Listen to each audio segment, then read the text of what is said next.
From tomorrow, all trains in the country should be fully accessible for disabled users, but around 1,200 carriages won't be, and 10 train operators have applied for a temporary exemption from the law. The Rail Minister has said it's very disappointing, given that the industry has had a decade to prepare. Our Disability News correspondent Nikki reports. You need a ramp? Yeah, I do.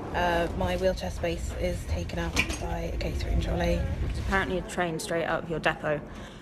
Doesn't have a wheelchair carriage on it. Just some of the situations disabled people find themselves in when travelling by train. But it's supposed to get easier, because in 2020, by law, all trains should be fully accessible, except they won't be. Around 1,200 non-compliant carriages will continue to operate into the new year. It's not like we're asking for special treatment, we're asking to have something approaching the level of access to public transport that non-disabled people take for granted. The simple right to go to the toilet on a several-hour journey to Morecambe, for example. This is not new legislation. It was passed back in 1995, which is why disability campaigners can't understand why the deadline's been missed.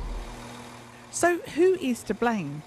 Late delivery of new accessible trains like these, delays modifying existing stock, and late decisions by government are just some of the reasons. I think they call it a system failure because there are so many people involved. Politicians who initially didn't see it as their job because it will be so far down the line, and then train companies struggling to get some permission to go ahead, and maybe even people within the companies initially not seeing how important this change of regulations is.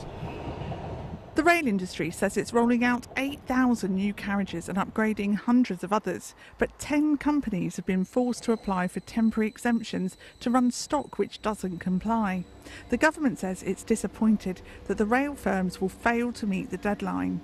But even when there is a fully accessible fleet, there will still be a need for manual assistance at many stations, and there is currently no deadline for that. Nikki, BBC News.